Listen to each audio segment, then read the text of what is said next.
is the way. We're wanted men.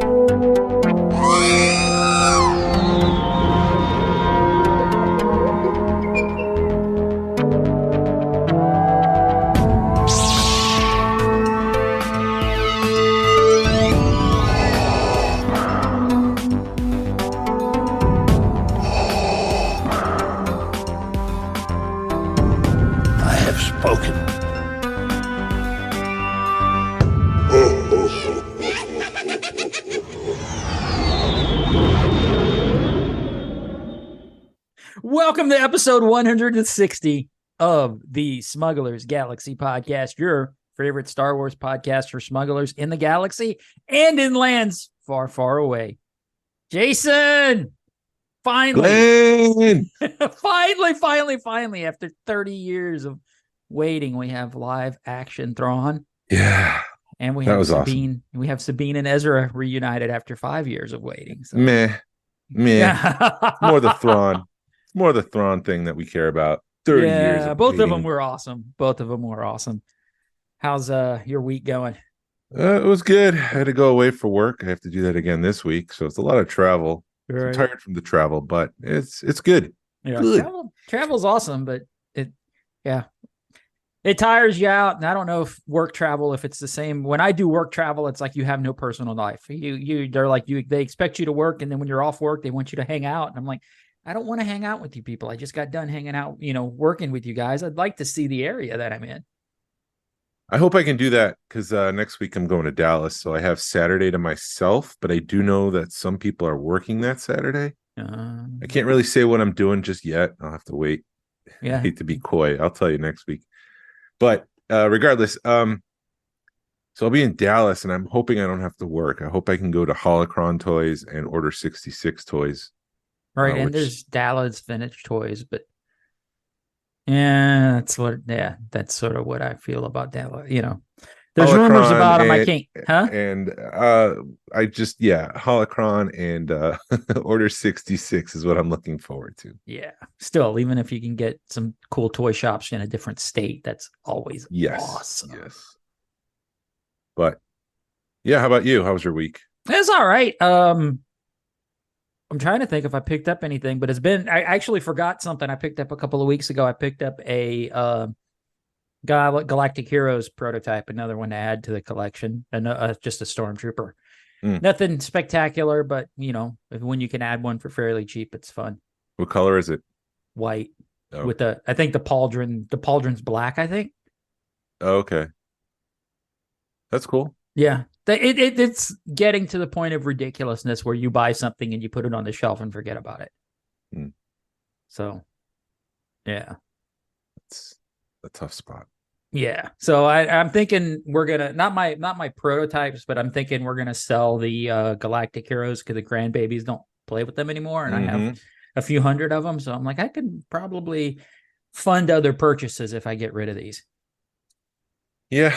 Yeah, I guess the time has passed. It's time to move on. It's not needed anymore. No, and the grandbabies did call me yesterday. They were like, "Guess what we're going to be for Halloween?" I'm like, Galactic Heroes?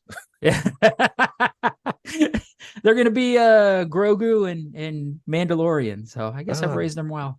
This is the way. This is the way. And then my daughter was like, "Well, that was what was at Goodwill." I'm like, oh, whatever. Awesome.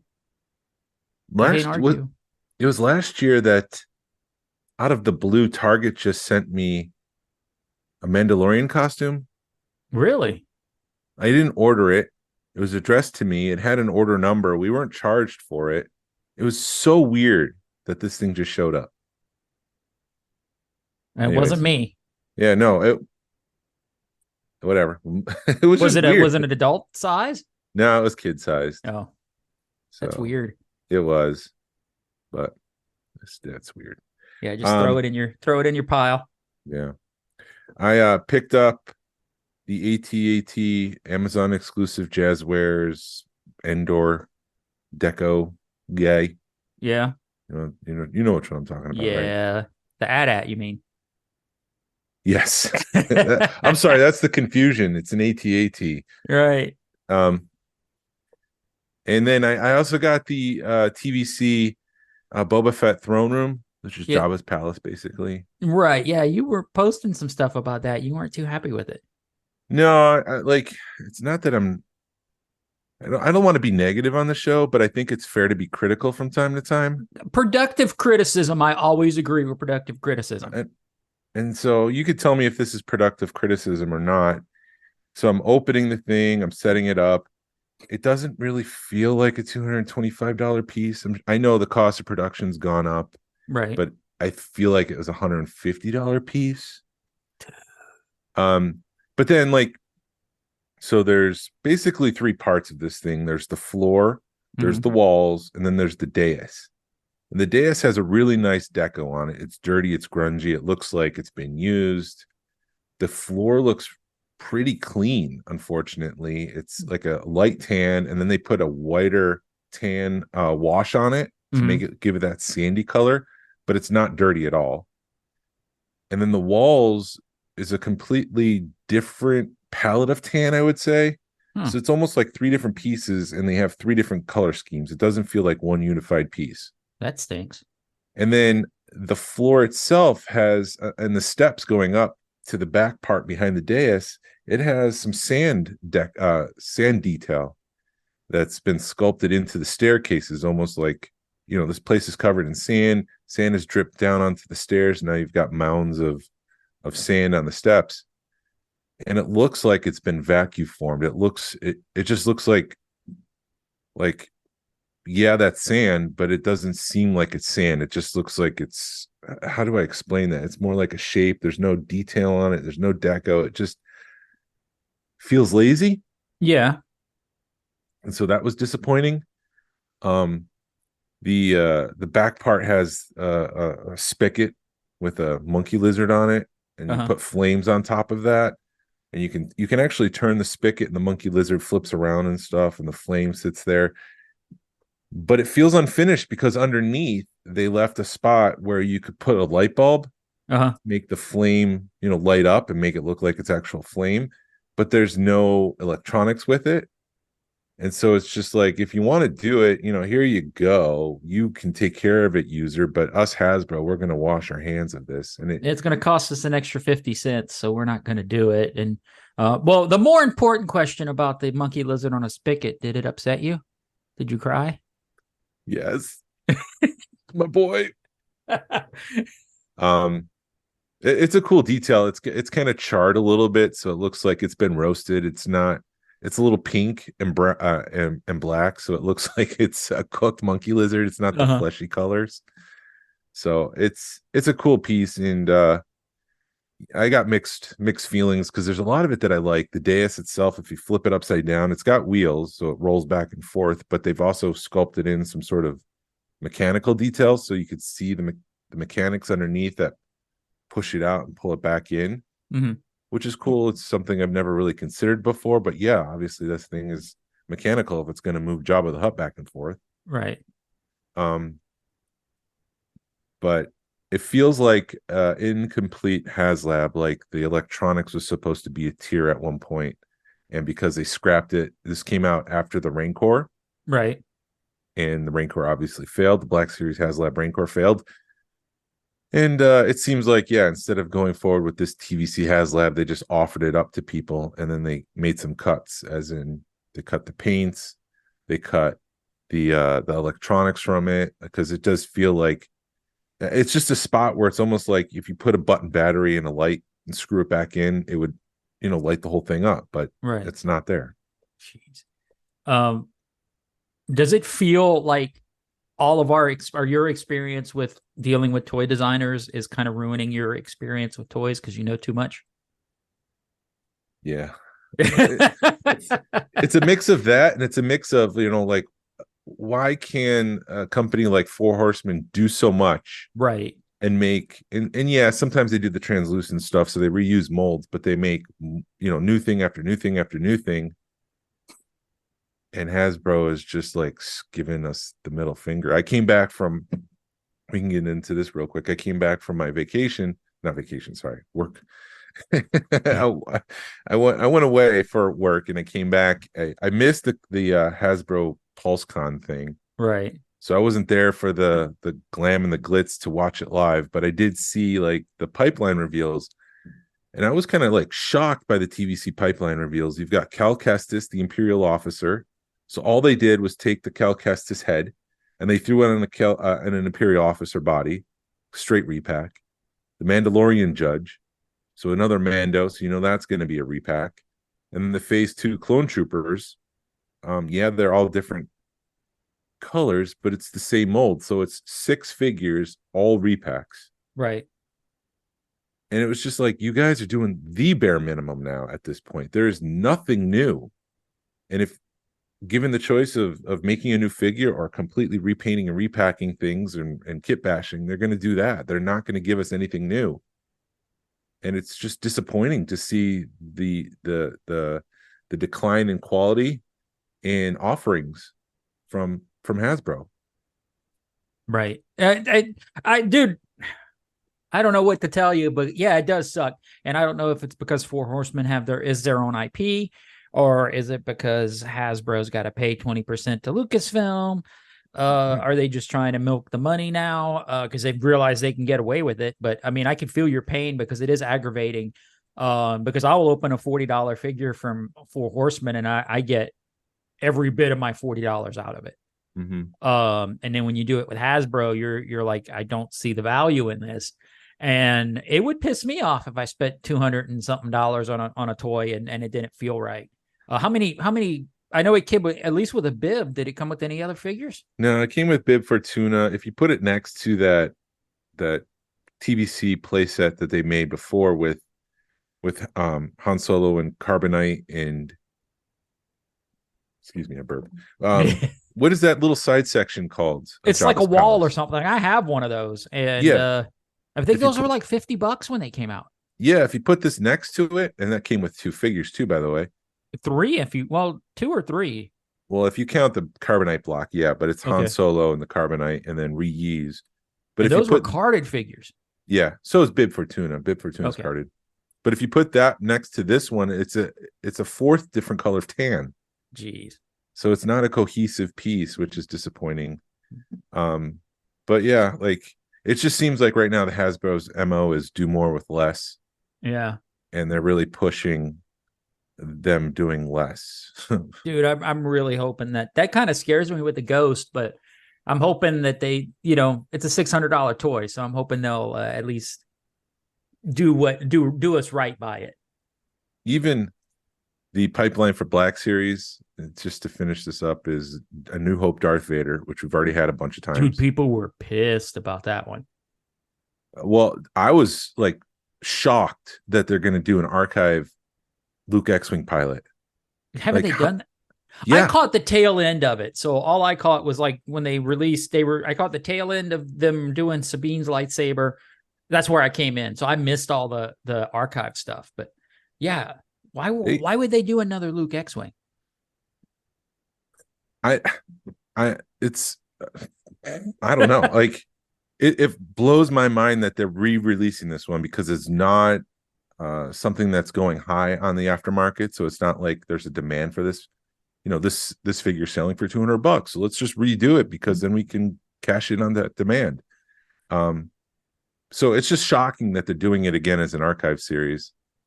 And it's also shocking that they're not re-releasing it in, like the Galaxy box set.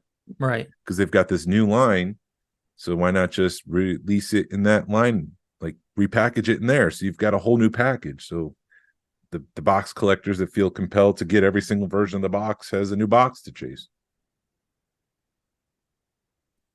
I guess they've stuck with that archive box and that's where they want to stay or something. Yep. There's a new Mandalorian coming, season 3, Black Series.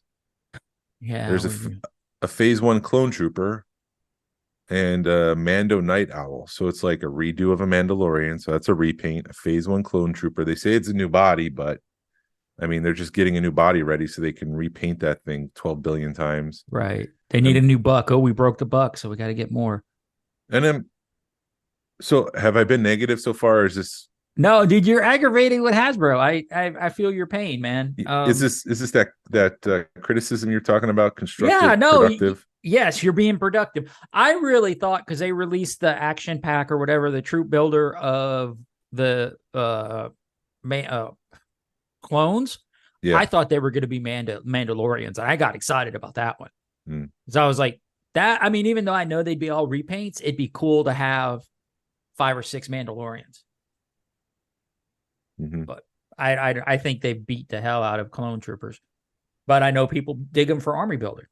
I get that. I understand people dig it as an army builder, but I'm just tired of them making a figure in the line that for a clone that was on screen for 0.38 seconds. You know, if you blink, you miss that clone trooper, or if he was in one episode of the Clone Wars, you know, that gives them carte blanche to say, let's make that figure. Let's make Havoc. Like, it's to the point where they don't even get the names on some of these clones right. Right. It's literally like, oh, who has a paintbrush? Yeah. Let's do a green one. The kids will love it. Let's make a green one. Let's do orange. We haven't done orange yet. Let's do purple. We haven't done purple yet. Hold on. We have overabundance of purple and orange. Let's do it. Meanwhile, we're like, oh, a Balin's skull is pretty cool. That'd be cool in TVC. Oh, I hear you. Here's another teal clone trooper. It's like, guys, you're not listening. Yeah, people were really upset about that. One of the Instagram people that I follow was playing the audio of them going, yes, thank you for backing the Ghost, and you guys are awesome, and we love you, TVCs. And it's like Black Series, Black Series, Black Series, Black Series, Black Series. Here's some crap for TVC. Yeah, they were running a poll during PulseCon, and I just saw the aftermath of like, what are you excited most? 3.75 or 6 inch? And I didn't know if it was related to Star Wars or just in general, but 6 inch dominated the poll. I mean, maybe they've got their heartbeat on something, you know, maybe they know something we don't know. Maybe. I just, it's disappointing. Yeah. So, and then the other thing is the Force Unleashed. So they have that, and they have announced this a while ago, but they have the Force Unleashed PulseCon exclusive for $110 with Star Killer and 2 Stormtroopers and a bunch of special effects to kind of set up on your shelf, because no one's going to play with it. And I'm like, this video game is 15 years old. Why is there so much love for this video game? Are the gamers do they have that deep of pocket where they're like, oh yeah, I'll just buy this one because I liked that 15 years ago? Or what's the story? It was a badass video game. I remember playing it, but I'm not that tied to it. But there again, I'm not that big of a gamer. So, I mean, maybe there again, dude, I don't know. I don't know why they would keep doing that. And I'm old school, but I would say that there was more seminal Star Wars games than The Force Unleashed. Right. Well, Knights of the Old Republic is kind of the one that I go to, and I never played it, but that's the one you always hear. Yeah, Darth Revan. Like, okay, here we go again with Darth Revan. There's another TVC Revan coming out, or a 3.75 scale Revan. Or, I mean, you can even go to Shadows if they really want to get into that. Shadows of the Empire, I would love. Kyle Katarn, I would love from. Oh, crap, I'm having a blank. What's the first person shooter from the early 90s? I don't know. No, it's not Dark Forces. Is it Dark Forces? That sounds right. I can Google it. Is it that important? Or you're Googling it right now? I'm Googling. I think it's Dark Forces does sound right. There's Dark Forces and then Dark Forces 2. Yeah, it's Dark Forces. Dark Forces. All right. Now everybody in their car can calm down. We figured it out. And I can calm down too and move on with the show. But yeah, it's like, why the Force Unleashed? And like, I get that Jedi Survivor is, you know, the game right now. I mean, that's the one that they're making, but right. Like, that's the only game that they're making. Unfortunately, it's where are the other Star Wars games? Let's go. I know they've got a game on the way, but it's just really disappointing with the video games too. But yeah, well, then you got to buy a PS5 to play them. Yeah, but I mean, no, I got other things I want to spend my money on. Exactly. Balin's Skull and Shin Hati Black Series are coming. TVC Chopper, TVC Director Krennic, which I was excited about, but it looks like a scaled down version of the Black Series. It's even got the same hard That's not hard goods cape. It's not a soft goods cape. It's a plastic cape. Yeah. Yeah. I did pre-order that chopper just because it's Chopper. Because it's Chopper. Well, and I pre-ordered the Hera and I pre-ordered the Sabine, and I got to go with Chopper even though I know it's going to probably be the same damn one from that they're going to re-release for the Ghost. Yeah, it'll be interesting because Chopper's paint scheme is a little bit more saturated in the show, the Ahsoka, than it is in Rebels. Yeah. He's got more of a red orange, I would say, than just a burnt orange that he had in Rebels. And he's a little cleaner. It's like she spent some time cleaning him up. Yeah.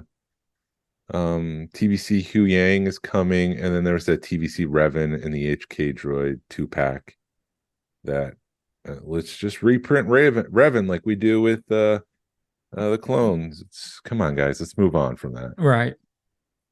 And they're doing the role play stuff. Yeah, the lightsaber and then the helmet. Dude, I wanted that lightsaber so bad till I saw the price.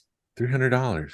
Yeah, I was like, what the hell, Hasbro? I mean, the Darksaber was $250. I mean, you can get the Darksaber for $225 right now, but still, I mean, 200's a lot, in my opinion. When you could go down to Disney and get them for cheaper, you can get them for like a $180 at Disney. Yeah. Without the blade, but you're not gonna display it with the blade, and how many blades do you really need? And it goes against Hasbro saying this is role playing for kids. No kid is going to get a $300 lightsaber. That's not what this is for.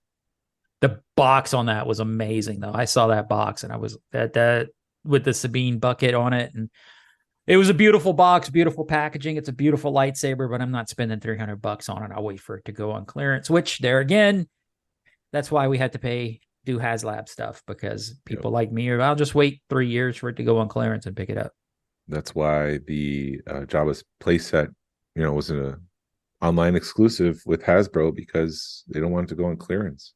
Yeah, I mean, I picked up that the wall with the Luke, with the Han Solo and whatever, that one I picked that up for like $20, or actually I think it was down to like 13 at one point, and it was a $50 piece.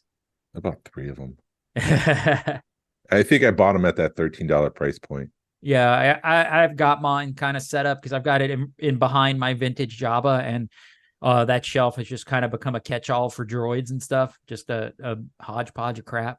Mm-hmm. But in conclusion, Hasbro needs to do better. Yeah, maybe maybe the 4 Horsemen need to go work at Hasbro. Yeah, I don't know. It's not going to work, though. No. It's just corporate greed. I mean, do more with less. There's no motivation to do anything more. People keep buying the same crap over and over again. That's why we say vote with our wallet. That's why I stopped buying Black Series, because it just wasn't exciting anymore. Yeah, I mean, and when I look at with the Black Series stuff that's coming out now, all I've done is bought the Ahsoka stuff. The Rebels, the re-release of the Rebels, because it's like I'd kick myself if I didn't buy them. And you look on my Amazon and it's all re-release Rebels stuff that's there right now. And so I've been on this kick lately. Don't buy because it's an investment. Right. Hasbro can kill that whole thing. But if it comes to it and I want to go back to Black Series stuff, it's not an investment. Like, I can go to any of our toy shows, like we said, and I can pick these things up for $20-$30. Right. They're not increasing in value. So it's not like I feel the urge to buy it right now because I won't get it in 3 years. It's like, if I want to wait, I can wait. Yeah. And that's going to kill Hasbro. I mean, we're just going to continue to be getting the online exclusives and stuff like that, because I mean, I think they're starting to figure that out. It's only taken them 5 or 6 years. But I mean, maybe that'll help with the hobby. I don't know. I don't know. I worry about that. And, maybe we all need a break. Maybe Hasbro needs to cool Star Wars for a little bit, which is not going to happen. No. But not when you got Dave Filoni creating content. It's just cha-ching, cha-ching, cha-ching. It was revealed this week that David Goyer, who wrote the Blade movies, I think he co-wrote some of the Batman movies with Christopher Nolan. He worked on a movie for Guillermo del Toro for Star Wars, and they didn't reveal what it was, but Guillermo said on Twitter something like, I can't tell you, but I'll tell you the two of the letters involved of the project that I was working on, J and BB, hinting at Jabba. Oh. So it sounds like he was working on a Godfather-like movie about the rise of Jabba the Hutt. Ooh, that would be awesome. I want to see more dirty Star Wars, man. Bring me the dirty, gritty side of Star Wars. Mm-hmm. The only issue is they didn't move forward. I wonder if it was just like something they didn't think would be profitable. Who wants to get in that deep of Star Wars lore? You don't have a Luke Skywalker. Jabba the freaking Hutt, man. Everybody knows who that guy is. Yeah, it would have been awesome. I'm not arguing against the movie. I'm just speculating as to why I think Hasbro, Lucasfilm didn't move forward with it. I would imagine that's the case where it's just like, is this really going to be profitable? Is this what people want to see? Yeah, well, people keep harking back on the Solo movie not doing good, and it's not because of what it was. It's because of the way you marketed it and because you pushed 3 movies out in a year. And people are going to pick and choose what they're going to go see, and they're like, "Oh, I don't want to go see that movie," so they're not going to go see Solo, or they're going to wait for it to come out on Disney Plus. I mean, dude, I was tempted to go see. Actually, not tempted. I really wanted to go see Haunted Mansion, but then you start hearing bad reviews, and then all of a sudden they're advertising it coming out in 1st of October on Disney Plus. Why would I go see it in a theater and spend $30, $40 when I can wait a month and watch it on Disney Plus for free? Yeah, they need to increase the window between when things hit theaters and Disney Plus. It needs to be more than 45 days. It needs to be 6 months. Yeah. Even at 6 months, I think I'd wait. Unless it was something that I had that was just dying to see. Right. But they've killed the whole movie model. Yeah. Why bother going? Like, I didn't see Elemental. It's on Disney Plus. I always loved going to see Pixar movies in the theaters, but I just don't feel the need to right now because I know that I can see it, quote, for free. I pay for Disney Plus, and I'll just, instead of having the extra cost of going to the movie theater, I can just watch it on Disney Plus in a couple Exactly. months. I mean, we were talking of taking the grandkids to a movie last weekend, and my wife's like, "Oh, Elemental," and I'm like, "Elemental's on Disney Plus," and she's like, "Well, I guess we won't go see that one." Because it was like Teenage Mutant Ninja Turtles, Elemental, and then I don't know if it was what Jurassic Park movie was in the theater, but it was like those were the 3 choices, and we ended up not getting them because of the Burt Kreischer thing. But yeah, we forgot to mention Sabine and Chopper for the HasLab, the announcement. Oh, we did talk about that. Well, we didn't. I just mentioned it, but go ahead. No, they're pushing it back till, I guess, first quarter of 2024, and now they're gonna give like a 2 or 3 week window, which I'm happy about that there's that big of a window to get those figures, and then it's gonna be common. Anybody can get them. It's not, if you back the Ghost, you can only get them. Which I'm happy. It seems like their pre-orders they're opening them up longer, which I'm happy about. They're not doing anything like limited, very limited anymore. But it would be nice, you spent $500 on the Ghost, you'd get dibs on them, but whatever. I think it'll increase the value maybe of the Ghost, or at least the figures.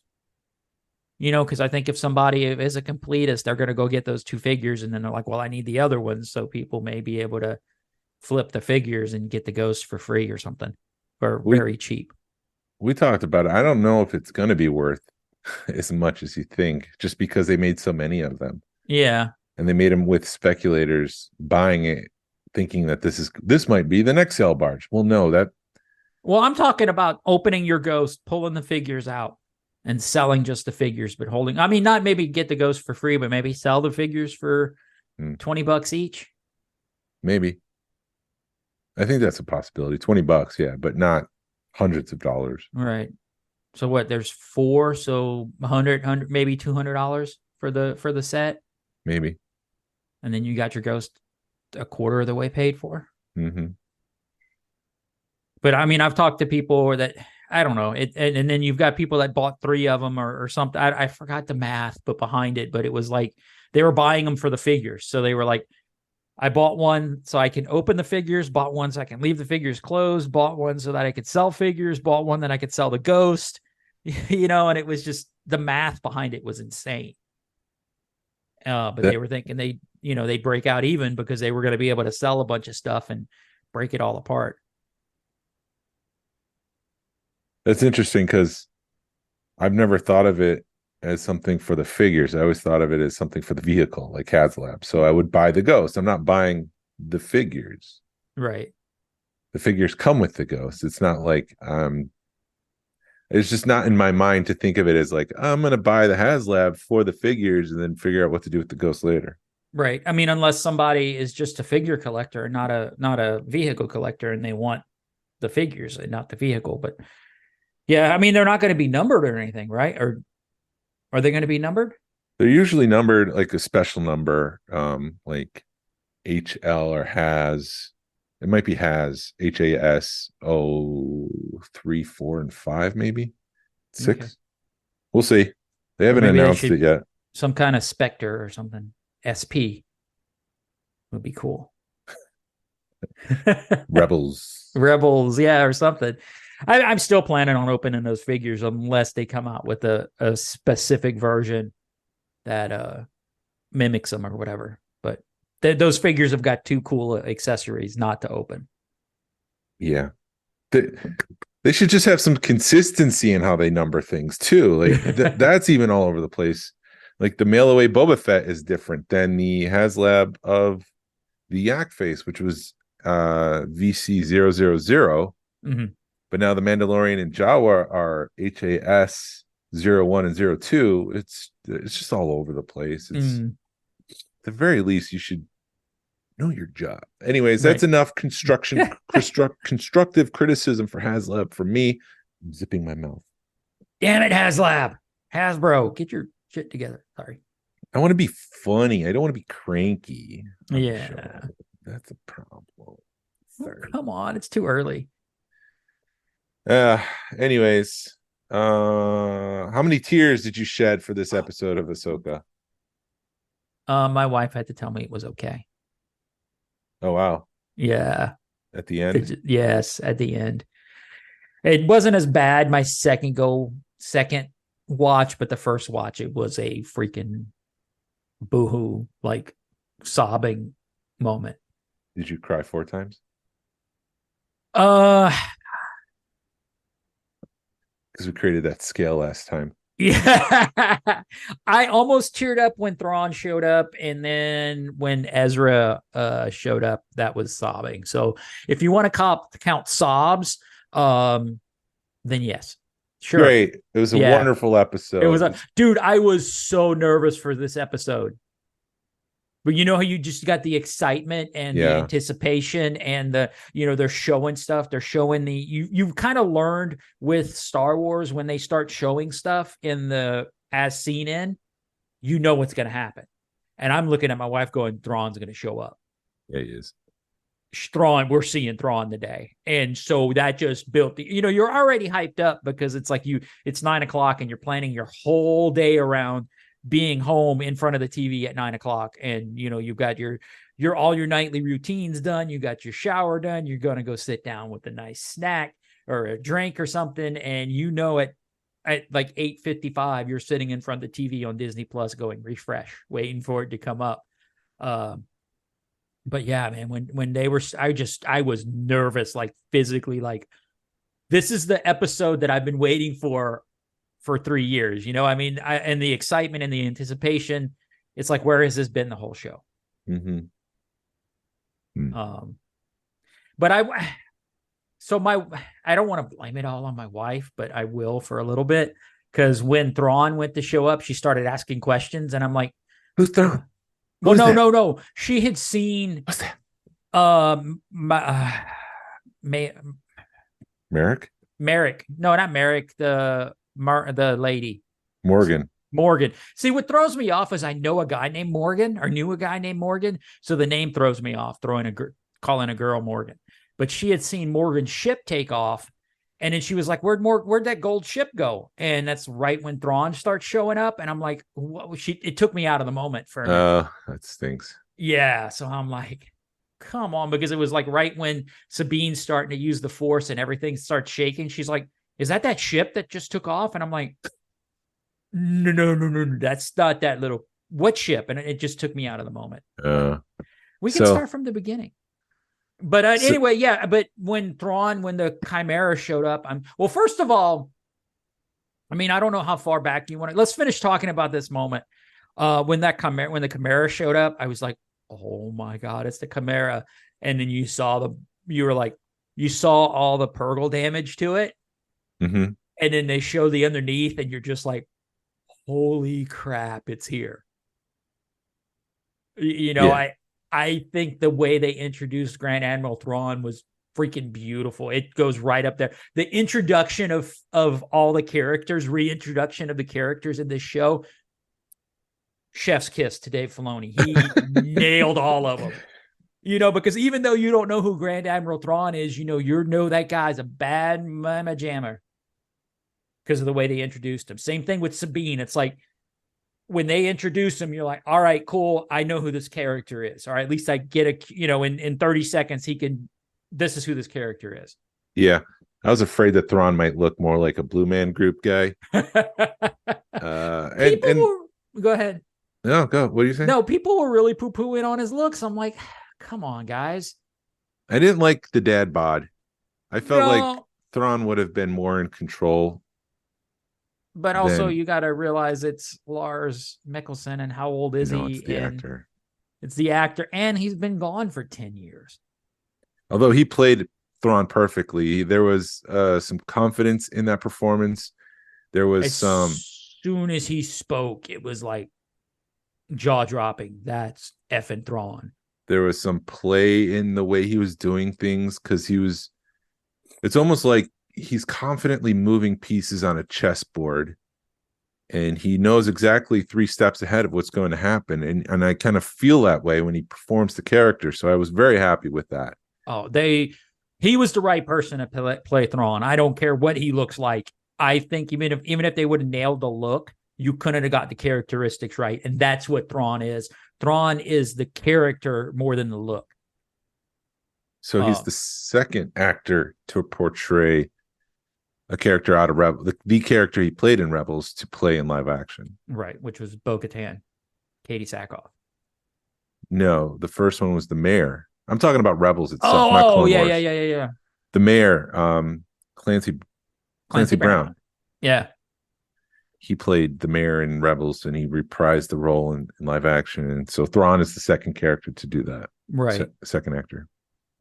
And yeah, you couldn't, when you heard the voice and you've seen the movements and the everything, it's like, yeah, I really don't care what he looked like. He freaking nailed it. They also gave him some prosthetics right above the eyebrows that kind of curve out towards the side of his head, because Thrawn and Rebels had that.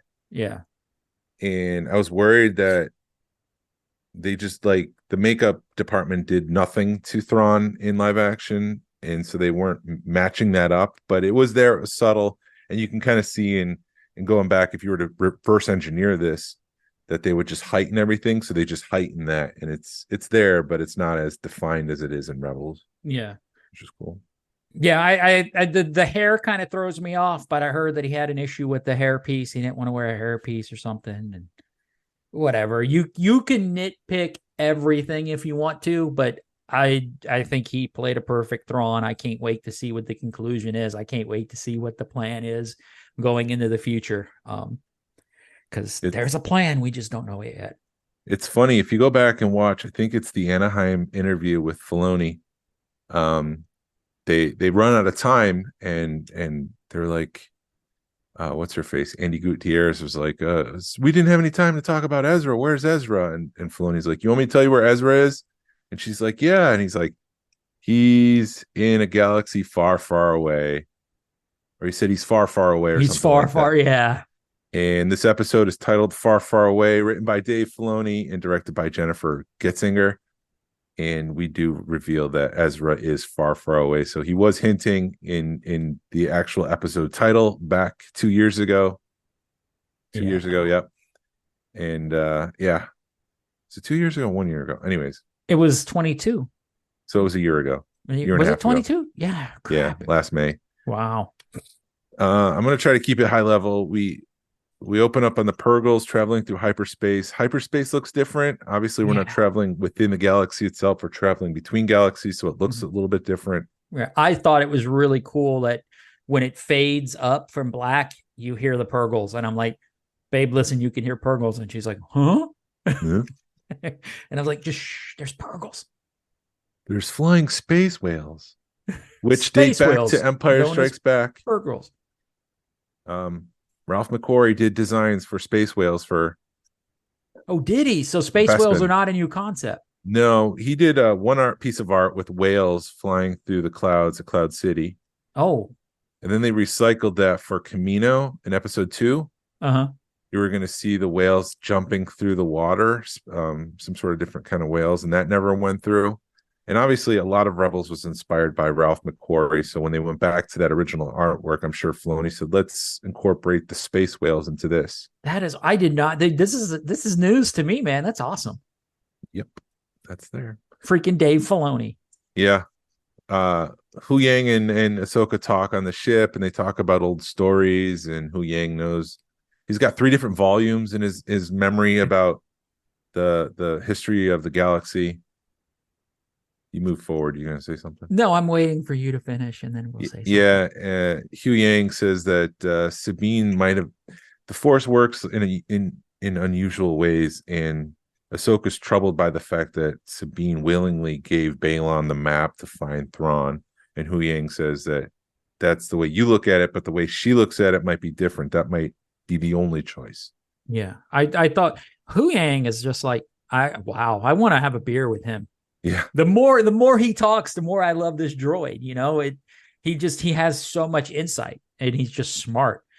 I did enjoy the conversation about the stories, because he's like, I've got 3 volumes, and she's like, volume 1's the best, and it's like, okay, are you talking the sequels, prequels, and OG? And in what order are you talking about them? Are you talking about them the way they came out? Are you talking about them, 1, 2, and 3, like 1 being the sequels, 2 being the OG, 3 being the prequels? Yeah, I thought it was more like, so the whole universe of Star Wars was split up in universe, not in our universe, looking into their universe. It's like in their universe, their history split up 3 times. And Ahsoka liked the earlier stuff, the mythical stuff, the legend stuff, the stuff that kind of ties to where they're going later in this episode with this pergola. What was it called? Whatever planet. But to change the story away from Sabine, Ahsoka says, "Oh, forget it. Just tell me a story." And Hu Yang says, "A long time ago in a galaxy far, far away." I did see some complaints about Ahsoka. Some people feel like it's meh. They felt like it didn't resonate, and I could see something like this next scene where Sabine's in jail and hold on a minute before we go on. I think a lot of people are missing this point. That whole like 30 or 5-minute interaction could totally change the Star Wars universe. Which 35-minute interaction? The 5-minute that long Hu Yang saying in a galaxy far, far away. Why? Long time ago in a galaxy far, far away can change everything. Can change a lot of stuff. Why? It's all stories. Oh. Where you going? Like, is it a metaphor? What do you mean? I mean, is it the fact that everything happened and it's all? I mean, because there keeps going back to stories. They keep saying stories. So is Dave Filoni going to really mess with us and like make it all like feel like it's just stories? I mean, yes, I know it's all stories, but really bring it back to you. Well, I don't know. Something's going on with that, and we just haven't seen it yet. And it's just the power of myth. Yeah. It does get into it in a little bit with Balon. We can get to that in a second. Okay. I think that's what it's setting up. Anyways, Sabine's in jail. Yeah, she's in jail. Balon reminds viewers of their deal. Like, if this was a movie, this scene would have been not included. This is just basic backstory to let everybody know. If you forgot what happened in the past 5 episodes, let me bring you up to date. The ship pulls out of hyperspace, and we see Peridia, an ancient home of the Dathomir people. It's a place where the whales come to die. There's rings around this planet, and it's a graveyard. This is where the Purgles just end up, kind of similar to what whales do. There's whale graveyards in the ocean. They just kind of go there and then they die. Yeah, I've heard people complaining about that too. They're like, it's space. How are whales going to decompose in space? I'm like, just give them time. They'll do it. Oh, I love that's where the line of disbelief ends. It's the explosions in space. Yeah, bring it on. But the whales, the laser swords and people moving crap with their minds. Well, there's no oxygen, so nothing explodes in space. It implodes. It's like underwater. Everything gets pulled in.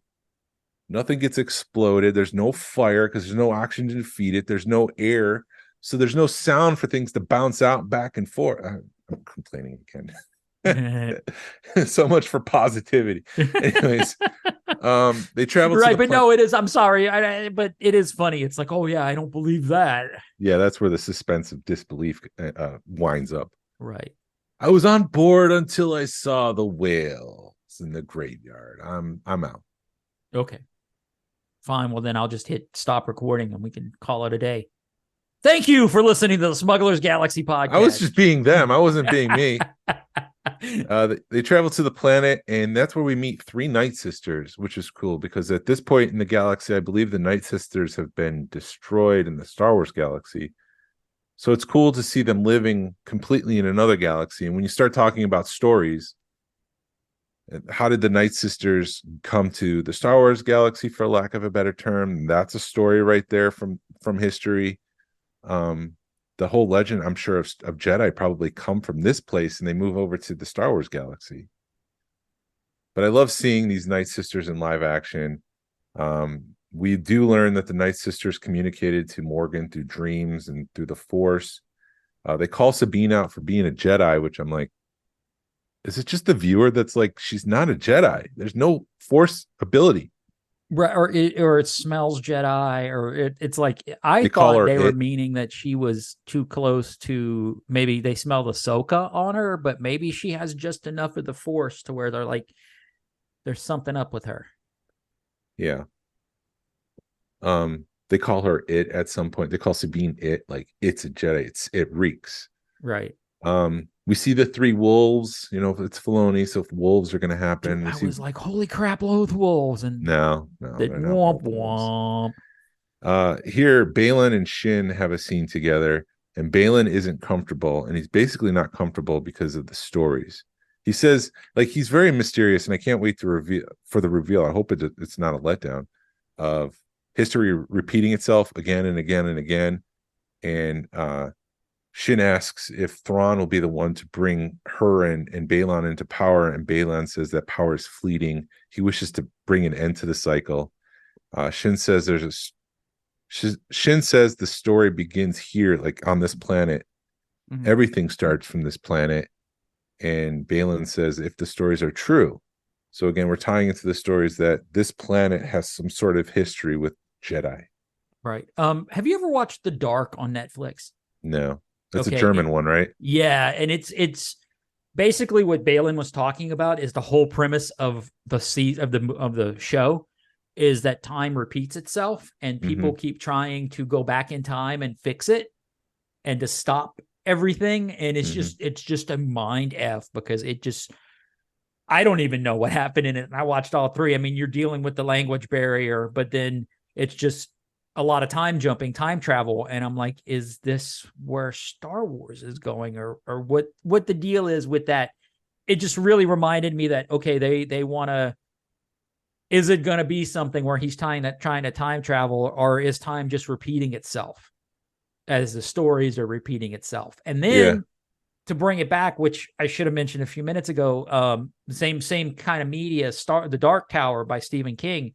If you read that, and I'm sorry, it's going to be a spoiler. So it's about a 30-year-old book. So if you haven't read it, I'm skip ahead 30 seconds. But the way that the book ends is basically him going through a door where you're opening the first book. So it's just like you're reading it. So it's him starting everything over again because somebody else is picking up the book for the first time. So it's like my mind is going real. Is that, oh, Jason Wassoko's Atlantis. Yeah, you might want to read this too. Oh, really? I need my wife has a copy of that. I'll have to read it. Anyways, yeah. So spoiler alert. Is it, I know too much about time travel, or I've watched too many time travel movies. It's like, is this now where Star Wars is going? So my mind is going a million different directions during that conversation. I think Balon is trying to destroy everything. I think he's mad. I think he's crazy mad. Like, he's composed and he's together, but I think he wants to end the entire universe. Well, that's pretty much where both of those are going. I mean, he could be trying to end things and start fresh. And then you've got the freaking Ahsoka the White meeting Sabine at the thing. It's like in Rebels, when at the prelogue, Ahsoka the White. You have to give Filoni some room to maneuver there. He didn't know what he was doing 5 years later. Yeah. He just said these characters are going to be here at some point. And this is how I see it. And then when he started writing, he realized you have to see the journey of Ahsoka. Right.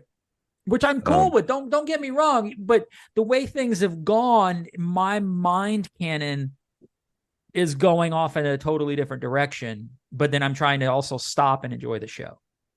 Yeah. And enjoy the ride.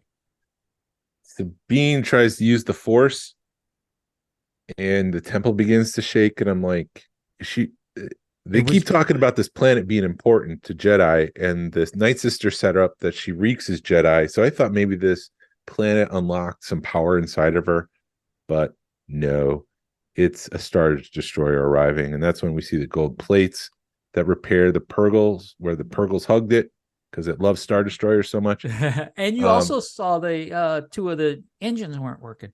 Yep, the engines weren't working right. The organ starts to build slowly. Which is an instrument used in Rebels to highlight Thrawn. The Star Destroyer lands on top of the Night Sister Tower as the organ swells. We see all these stormtroopers. They're dirtied. They're wrapped in red linen, similar to the Night Sisters. So we have some questions about that. Some use gold inlay to repair their armor, like the old Japanese, I'm probably going to mess this up, kintsugi method. That is incorporating beauty in destruction. So if you have a pot and it breaks, you use gold inlay to repair it. And so it becomes this actually becomes even more beautiful because you're embracing the destruction of this piece and you're highlighting it, but you're also you're repairing it, you're recycling it. It's gorgeous. So it's just weird to see something so destructive like the stormtroopers incorporate that into them. The question is, they've got the red linen wrapped around them. The stormtroopers, are they reanimated by the Night Sisters? And we can come back to this in a second. But we saw that with Merrick. We'll come back to this in a second. We saw that with Merrick. So it's like, was that the introduction to the concept of reanimating things? Yeah. So we'll see. Captain Enoch turns around. So this guy is a stormtrooper, but where the eyes and the nose piece should be, it's a gold face, similar to what we've seen in Goldface in The Office or THX 1138. We see Thrawn march down between the stormtroopers. This is an event, like you mentioned before, 30 years in the making. When I read Heir to the Empire, I had a dream of a live action Thrawn. I haven't seen the shot that I saw yet. I wouldn't be surprised if it's the last shot in the show. But yeah, Thrawn's uniform is worn down a little bit. They probably have limited supply, so you can't reforge a new one. He's doing the best of what he has. He's keeping it clean. Thrawn says that they'll soon exit their exile. There's something down in the catacombs. There was a deal made where whatever's in the catacombs will go with Thrawn and the Night Sisters to the Star Wars Galaxy, for the lack of a better term. We'll just call it the Star Wars Galaxy. Thrawn learns of Sabine's arrival. He's a little perturbed by that. The Night Sisters didn't foresee that from happening. Perhaps that's the Force working. The Force is telling the Night Sisters that Morgan is coming, but conveniently leaves out that Sabine will be there too. I want to get. Is that the balance of the Force? Are we going to get to the mountain in a minute? You got the mountain that they're on. It's not a mountain; it's a tower. Oh, was it a tower? I thought it might have been Mount Tanev, or as close as we're going to get to Mount Tanev in. Well, Mount Tanev was in Bad Batch. Oh, was it in Bad Batch? Okay, well, Was never it mind. Tanis? Whatever. Tanis. The Emperor's Stockhold store. Yeah. Okay. That's where Tick dies, like right outside that mountain. All right. Well, I need to pay more attention to Bad Batch. Yeah. I also was a time when we were remodeling, so I'm watching it on my phone, and that may be why I missed that. Balin meets Thrawn for the first time, and Balin is described as a mercenary. So that's the first time we actually kind of place where Balin is. He's a Jedi, but he's a mercenary. Mm-hmm. Thrawn asks Balon if he's General Balon Skull of the Jedi Order. So at one point, he was also a general in the Clone Wars. That's typical Thrawn. He's like, I know you. Yep. And Thrawn, Balin says that he left the Order a long time ago. Thrawn and Sabine unite. Did we get tears here? Not really. No. Thrawn thanks her for giving him the map. So obviously that's how he got there. Thrawn comments how her singular choice to find Ezra will reshape the galaxy. So Thrawn says, because you've done this, the Empire's coming back. It was essentially his attitude. But things don't add up. So Thrawn, what? Nothing. Thrawn, things really don't add up because Thrawn's letting her go. Because he says because she helped his cause, he's going to help her cause to find Ezra. And he even warns her that Ezra might be dead. But again, things aren't adding up. Like, why would you just let her go? Yeah. So it's like... Because that's Thrawn, dude. It is, but at the same time, just kill her and be done with it. Like, you're the Empire. You're coming back. You got to be ruthless. You can't be making deals and letting the good guys go unless there's some sort of stalemate that happened. The reason that Thrawn mentions it later in the episode that his forces have been decimated, and I kind of feel, and spoiler alert, Ezra comes back, and I kind of feel like Ezra and the stormtroopers are at a standstill. Like they're evenly matched. So Thrawn at some point just decides not to go out there. Yeah, it's not worth. It's not. Yeah, it's not worth his trouble. Yeah, you stay over here. I'm going to stay over here, and they're at a stalemate. You're right. They tried. They're at a stalemate, so that's how things are. But now that Sabine's here and Balon's there, the scales have tipped a little bit. So he's going to go let Sabine do the dirty work to find Ezra, and then Balon's going to go out there and just decimate Ezra. Dude, I can't wait. That's going to be such an... I hope that's going to be like an amazing battle between him and Ezra. Like Ezra's just going to go and, maybe he's the son. Yeah. Let's talk about the whole stormtroopers thing real quick, because Sabine meets that wolf creature, Captain Enoch, who sounds unlike anything we've ever heard in stormtroopers before. There's something a little bit off. Yeah. He tells Sabine that nomads roam the planet and they prey upon each other for survival, and wishes her die well as goodbye. Die well. But he sounds different. So it's like, is the mechanics of the stormtrooper armor broken, or is he reanimated and this is how the undead sound? Right, which he sounds very much like Morok. So is that just what's a Sam Witwer again? I think it's the same. I think he's reanimated.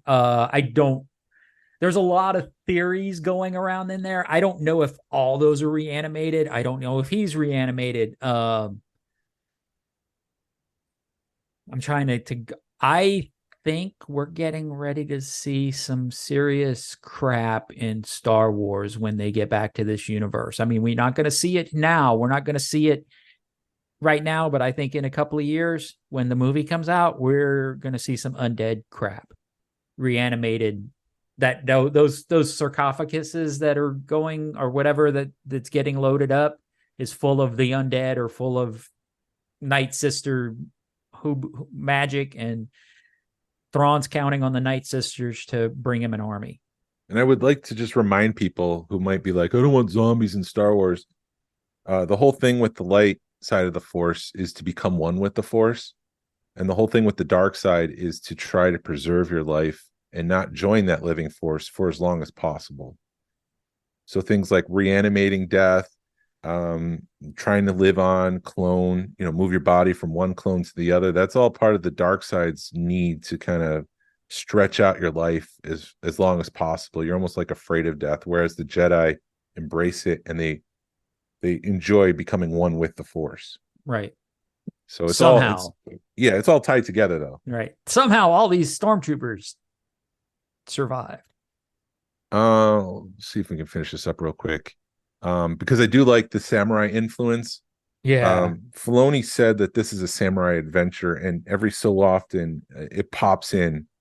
And this episode specifically felt like that. Some of the nomads look like samurai armor. The way that they shoot, like Sabine even leaving this, it looked like a Japanese temple with the doors sliding open, Sabine walking out. Thrawn orders Balin to follow Sabine at their own pace, but says, when you find them, destroy them. So I think, again, that's the scales tipping. Like, I have the opportunity now to send a Jedi after Ezra. Right. Sabine is attacked by nomads. She, interestingly, uses her gun to shield herself from one of the attacks. Like, someone goes to shoot her head, and she throws her blaster up to block it. And that's almost like a Jedi with a lightsaber. Yeah. So I'm wondering if that was on purpose to say she does have some Jedi reflexes, and here you go. She's not good with the lightsaber so much, as we'll see that in a second. She is, but she can dodge blasters when needed.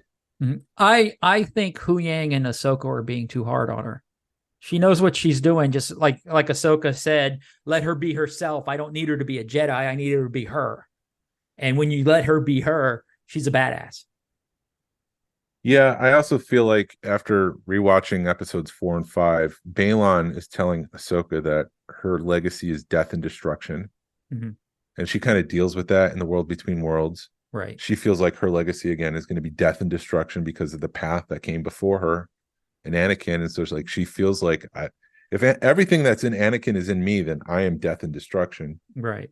She sheds that. She becomes Ahsoka the White. But I feel like there was some not hesitant resentment that she was training Sabine to become death and destruction. Maybe. And so I feel like that played a part in it as well. We see more shots of stormtroopers loading coffin-like objects into the Star Destroyer. The question is, are they people? Because it did look a little too small to be, like a 6-foot coffin. It looked like it was more like maybe 4 feet. Mm-hmm. Did you have any impression, or did you not watch it that close? I did not pay attention that close. Somebody did point out that at one moment a coffin comes really, or whatever it is, comes really close to the camera, and you can hear some crazy shit going on in there. I'm going back to like Star Wars Jedi Survivor, or Fallen Order rather, and when you're on Dathomir, though I don't know if they're really 6-foot tall people that attack you on Dathomir, because they're all reanimated.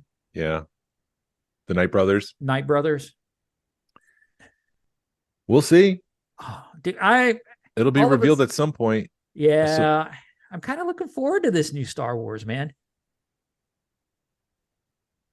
I'm excited to see what's going to happen. I mean, I think Star Wars needs this, because Star Wars needs to get away from the Skywalker saga, and that's where we're going. Yeah.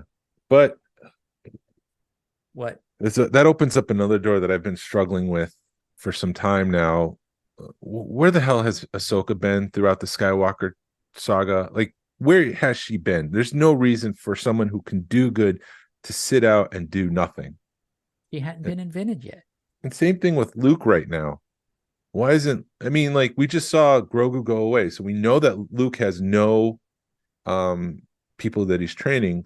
Right. And we know that he's the hero of the galaxy. So why not bring him along to deal with Thrawn? He's too busy training all his younglings. It's inexcusable in my mind. In both cases. Truthfully, you want to know? I just think it's too much money to do the de-aging and crap. I don't know. It would be cool to see it, but I also think they needed to do the Star Trek thing and just recast them. and start fresh. Let's start with a new Luke. But I mean, I don't know. We're going on the deep end, man. Of the pool. Alden Ehrenreich. It's not Star Trek. It's Star Wars. They've already done it with Solo. It should have, and people were pissed off about that. I'm like, dude, Harrison Ford can't play Han Solo anymore. He's too freaking old. Not that young. But yeah. When you go to that line from Yoda, that boy's our last hope. No, there is another. Right. It's like, well, no, actually, there's 12. It's ridiculous. Like you said a few minutes ago, Dave Filoni had no clue that Ahsoka would turn into Ahsoka the White, and we needed to see the story. Maybe they had no clue. They didn't know what they were doing. George Lucas didn't know Dave Filoni was going to come along and totally change everything. No, but I'm saying like Filoni should have honored that, and Ahsoka should have been dead a long time ago, in my humble opinion. I am enjoying the content, but it's tough to look past that little fact that Ahsoka should have been standing by Luke Skywalker and helping him out the whole time. Yeah, well, Ahsoka should have been dead 3 times too. Ahsoka, at the very least, should have been on the board of the Home One during, Return of the Jedi. Hey, maybe they can re-release a special edition and put her in the background. They're done with that. No, unless George orders it, it's done. Anyways, back to them loading these sarcophagus things onto the Star Destroyer. Thrawn says to wait for Balon's signal before sending troops, and Morgan asks if they should send more troops than what he's asking or telling them to do, and he says during exile their forces have dwindled. It really doesn't matter what happens to Ezra, Balon, Shin, or Sabine. All that matters is he's studying that map of the galaxy that they get out of there. That just shows you how calculated Thrawn is. He don't give a crap. He's ready to get off there, and he's going to use anybody to get to end. Yep, I like it when animals have personalities in storytelling. I guess I'll pitch my book again. Atlantis by Jason Wasoko, available for no particular reason, but I do like it available. Where's it available? Amazon.com. Huh? .cam. Amazon.cam. I like it when animals have personalities, and I do like the relationship between Sabine and this wolf. It's very playful. The wolf at some point smells something. It leads Sabine to water, and she's like, "Really? This is it?" But then he starts sniffing rocks, and he finds the rock people. They're short creatures that have rocks on their back like snail shells. I see a lot of inspiration in this character from snails. It's got eyes that kind of pop out of its head like a snail. It's got crab-like features. Even the face looks like a grasshopper, which I thought was really cool and different. Mm-hmm. They conceal My main question with those guys is, how do they put their clothes on?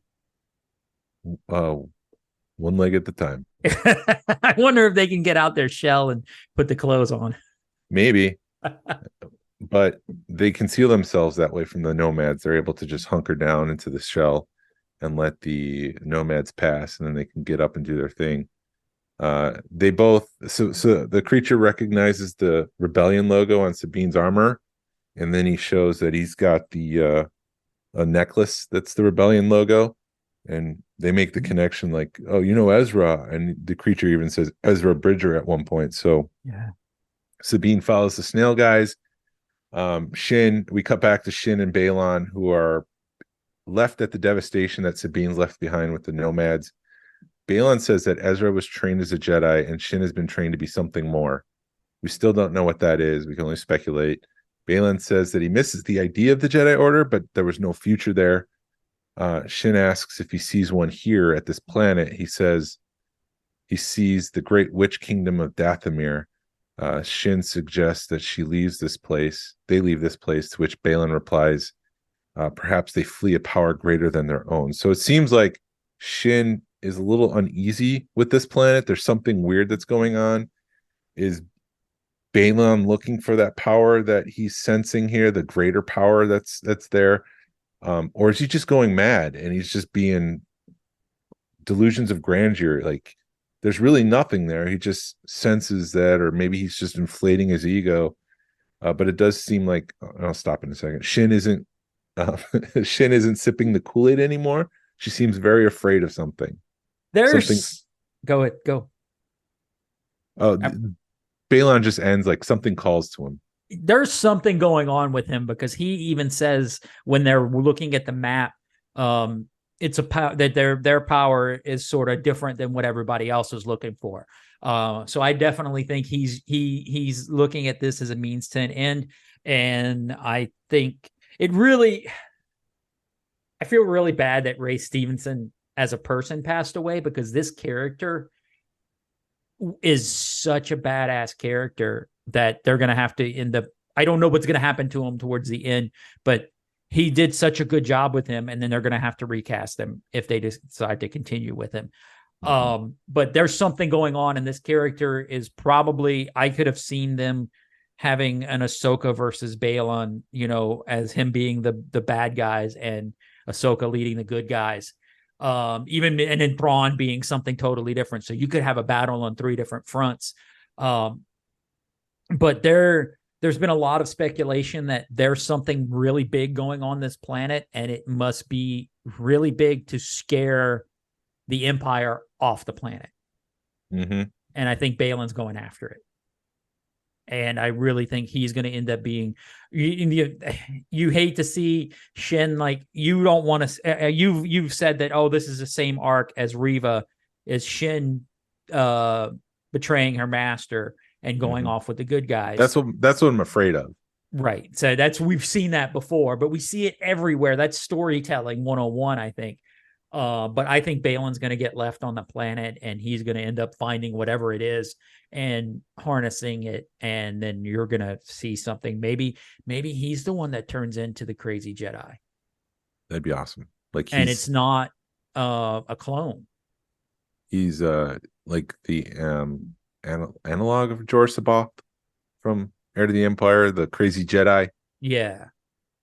He's basically the same thing, but he's just like reconfigured. He's not the exact same thing. Right. So maybe he's the one that turns into Jairus. But I'm also just worried that, Obi-Wan was about a depressed Jedi who comes out of that depression and becomes powerful again. Ahsoka was a depressed Jedi who's become powerful again. Reva was a dark force user, and Inquisitor who makes the switch over to the good side. Shin kind of seems to be, teetering. Am I really feeling this? Am I really giving myself to this side of the fight? Mm-hmm. It's just a little like too much of a parallel to Obi-Wan, and I'm just like, can we change things up a little bit, please? What if her and Sabine fall in love? And cool. Whatever. Because there's a lot of people that are like that are like, oh man, her and Sabine are gonna have a thing. So to finish this off, Sabine travels to the village of the Snail Peoples, and she reunites with an old friend. The camera pans to reveal a person out of focus. Ezra says, I knew I could count on you. He's got a beard now. He's covered in chainmail. They've kind of, Ryan pointed this out, but I don't know if we've got a clear view, but the chainmail seems to be the dog tags of stormtroopers. Yeah.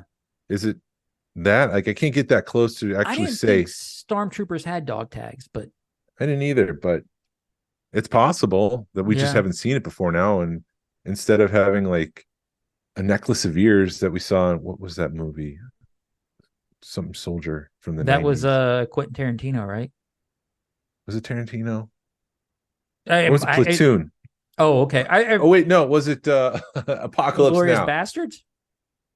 Was it that? He might have used it in that too. But anyways, he's maybe he's keeping that as a souvenir. He's making a chainmail out of their armor.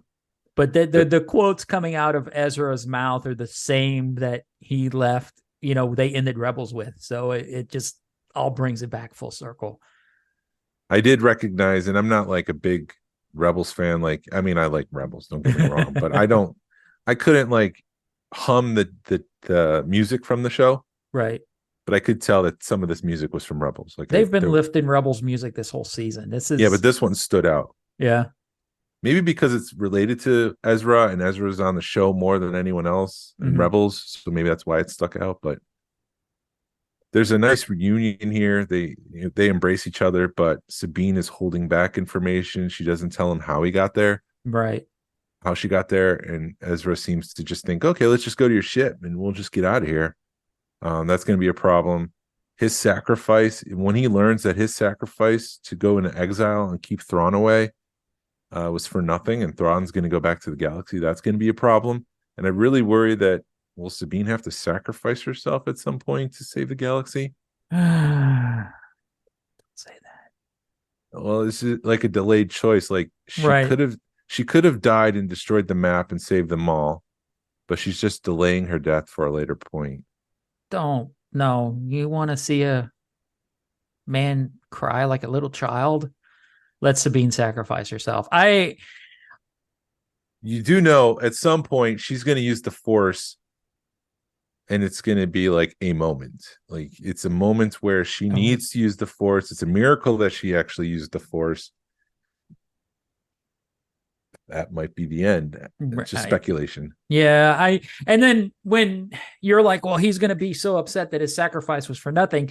No matter which way she got there to that planet, no matter who got to that planet, both of them were going to have to be dealt with, Thrawn and Ezra. You're going to have to deal with Thrawn. You can't just sneak on that planet, grab Ezra, and go. Mm-hmm. Thrawn was going to have to get dealt with at that moment. So I don't know why it's like a big shocker or a big, oh my God, I got here because I went with, this is how I got here. I don't understand that. I don't understand that part of the storytelling, even because to me, it's a duh moment. Like, yeah, of course I got here, and now we're going to have to deal with Thrawn, and now Thrawn's, the sacrifice, quote unquote, was for nothing. To me, I just don't get it, but maybe I'm just not, it's too obvious to me. Maybe you care too much for these characters. I do. Yeah, maybe. But I just don't get it, because it is, to me, it's like, yeah, you would have to, whoever got there to save Ezra is going to have to deal with Thrawn at the same time. And it's a threat. Finding Ezra, no matter which way you found Ezra, it was a threat that Thrawn was going to come back. I think the best case scenario is Ahsoka flies in before Morgan Elsbeth, grabs Ezra, destroys the map, and flies home. And that way Morgan can't get to Thrawn, and Thrawn can't get back. I think that's the best case scenario. That's not what happened, though. Right. I think would you let a bomb go off and kill 12 billion people if you knew that it would save one life? Because I think that's sort of the choice. It's maybe 12 billion's too big, but essentially she's willing to sacrifice lives of people in the galaxy to save one. Yeah. I mean, and when you think about it, that's her only family that's left, is Ezra. Because they revealed that everybody died in the Siege of Mandalore. Her whole family died in the Siege of Mandalore. And that, to me, the most heartbreaking thing of this whole series is that the Rebels crew isn't together anymore, to me. Because you had 4 seasons of them being such a close-knit family that it was like, okay, our thing's done. We've done what we needed to do, and we don't need to be a family anymore. We don't need to be a unit anymore. I feel like they could have done a little bit more of reaffirming that Ezra was all the family Sabine had. Yeah. It's there, but I feel like with some of the reactions I've seen on the show, of people's reactions of the show, I should say, it would have been helpful just to remind people, like, this is what would you do for your family? This is what she's doing for her family. And it was such an underlying vibe in Rebels. And they've kind of, yeah, you're right. They've kind of let it go in. It's there. Right. And that's what motivates her. But instead of that scene on the jail where Balon is telling where Sabine is, telling Balon, hey, we had a deal. You're supposed to bring me to Ezra. They should have said, have another scene where, like, Ezra was something like she's looking at a photo of him or something. I don't know, hologram again, just to reaffirm, like, this is my family. Right. Anyways, the Night Sisters warn Thrawn that someone is following them, and Thrawn uses his cunning intellect to figure out that it's probably Ahsoka, that Ahsoka survived. Balon was not able to kill Ahsoka. All whales are supposed to be destroyed, so any whales that approach the planet are going to get killed. And the Night Sisters are willing to use their dark magic to help Thrawn. So that's where the show ends, with Thrawn smiling. Yeah. I do think the last shot of the show will be Thrawn re-entering the galaxy as a metaphor, like the evil has arrived. Yeah, because there is a scene of him on the Eye of Sion that we have not seen yet. Yeah. Him walking on board. I totally agree with that. I think something's going to happen to where they may defeat him. Ahsoka's going to show up at part of the last minute. There's going to be some kind. We still haven't seen the big battle yet. I don't know if that battle is going to happen in the next episode or the following or to end the season. But there is a big battle coming up that is going to be, Ezra and Ahsoka versus Thrawn and all the people that are there, because I don't think Ahsoka is going to be able to defeat the army Thrawn has by herself. Yeah. So he's definitely going to get off planet. Some kind of way, I don't know. I've seen too much of shows where they build up to something and they resolve it in 5 minutes. In Filoni we trust. But that's also Filoni. Star Wars. Yeah. Star Wars resolves itself in 30 seconds. Yeah. The original movie. Yeah. Like all the things tie up in 30 seconds with the explosion of the Death Star. Han comes back, fulfilling that character trait. Luke Skywalker turns off his computer to believe in the Force and trust in the Force. Darth Vader gets knocked out, and then they get their awards. Like it all just kind of comes together. And Obi-Wan finishes the training with Luke, like, use the Force, Luke. Right. And I think that's what's going to happen in this series is we're going to see a resolution in 30 seconds. And then you're going to see, like you're saying, I think the last shot of this is Thrawn either re-entering the galaxy. It ends with a close-up of Thrawn doing something. And that's how this season ends. Yeah. And then it's either we're going to get an Ahsoka season 2 or this is going to bleed into everything. But I did not think it was going to be this awesome. Oh, good. Not that it's this awesome, but the future is so bright right now for Star Wars, and I didn't think that the Rebels characters would be this important in Star Wars. you know?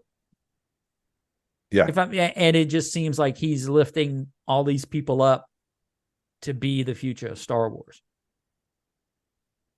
Yeah. So bring on 2 more episodes left. One thing I forgot to mention, sorry to change the subject, but before we wrap up real quick, I've been reading from a certain point of view, the Return of the Jedi thing with the 40 stories to celebrate the 40th anniversary of Return of the Jedi. Uh-huh. And some of them are okay. Some of them are good.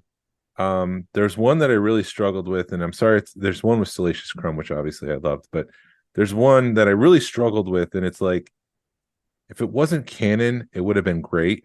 Uh-huh. But the fact that it's a humorous take, it's like, yeah, humor does belong, and we can have fun with Star Wars stories. It's from the point of view of the Sarlacc itself. Oh. And the Sarlacc, and I'm sorry to spoil it, it's just the concept. The Sarlacc is upset that people keep being thrown into his mouth because he doesn't digest people. It's a very funny thing. Uh-huh. But now I have to live with the canon in my head that the Sarlacc doesn't want to eat people, and we're forcing people down its throat. And he's just like, please stop, please stop. It's a funny concept, but at the same time, like, I wanted the the Sarlacc to be a beast that just swallows things and just eats things alive, and it's terrible. Mm-hmm. And this just makes fun of it, and it's like, we can have fun, and that would be great. But now that this is a canonical book, so it's like, now that's canon, which I don't like, and I'm struggling with that. I'm still, you know what I'm struggling with? What? Getting through the first book, getting through the first one, the one, and I enjoyed it. it's just one of those things where I found other things to read. And when you move on, it's like a TV show. I really enjoyed this TV show, but I found other stuff to watch and you just never go back to it. And then years later, you're like, whatever happened to that show? Oh, well, we never went back to finish watching it. I've got 1, 2, 3, 4 books here I'm reading in the middle of. So I'm in the same. That's typically not me. I like to finish a book before I move on, but anyways. That book, the good thing about that book is you could read it while you're reading other stuff because it's all short stories. It's all short stories, yeah. My dad could do that. My dad could read 3 or 4 books at once, and I don't know how he could do it. I can't. I'm like you. It's like if I read or if I'm reading something, I don't know if you're this way, but it needs to be quiet. I can't have anything going on in the background. Like if you're at a doctor's office and you try to read a book, I can't concentrate on it. Yeah, no. Yeah. So I need to be quiet. I need to be focused. And I don't know how people can read with a lot of stuff going on in the background. Me neither. Well, thank you. Oh, is that it? I think that's it. I mean, I don't know. It's like I don't want to spend time speculating because everything has been wrong. I've watched so many things that have speculated, so many videos, and all of them are wrong. So I don't want to spend time speculating. I'm just enjoying the hell out. I just want to enjoy the ride. I will speculate that Sabine will use the Force in a moment where it matters the most. And it'll be, oh crap, I just did that. Yeah. Like saving someone's life. Like, I need to remove the rock. Otherwise, we're all going to die or something. And then she uses the Force and removes the rock. Yeah. But I think we're going to see Ahsoka back this episode. There's another battle and somehow Thrawn returns. So I think we're going to see Thrawn come back into this universe, and Balin's going to stay on planet. And he's going to die. You think Balin's going to die? Yeah. Well, yeah. I think that's part of it. I've heard rumors. We're speculating now. Yeah, we are speculating. We're not going to speculate. What if he starts the Knights of Ren? That's very possible. And then somehow he makes it back to because I don't want to speculate, but I did think it was. But I'm going to do it anyway. I'm going to do it anyway. No, there was a line that Morgan said that we skipped over. She said that the Dathomiri's, the witches learned how to ride Purgles. So it's like, now do we have it's another means of transportation in the Star Wars universe? I mean, yes, granted, Ahsoka harnessed the power of a Purgle, but are we going to see them actually purposely say, hey, get me from point A to point B, not I'm just going to jump in your mouth and let's see where you go. I'll clean your teeth while you do this. Yeah, I'm Star Wars. I say this with all the love in my heart. Star Wars was stale, and now Dave Filoni is breathing new life into it. I'm glad you like it. Yeah. So let's see what happens. Let's have zombies. Thank you for listening to this crabby episode of the Smugglers Galaxy Podcast. If you could, please leave a like and a 5-star review of the show anywhere you listen to podcasts, if it's allowed. It really helps us out and points people to our show. You can follow us on social media. You can find us on Facebook, Instagram, YouTube. Send us an email or message us. We love feedback. We'd love to make you part of the show. Our email address is smugglersgalaxy@gmail.com. Thank you to Alfonso for the Smugglers Galaxy logo. And thank you to Levi Waterhouse for the music. People, collect for the love of it. # vote with your wallet. Sabine will be on next week. Pass on what you've learned. Be a positive force in the collecting community. This is the way.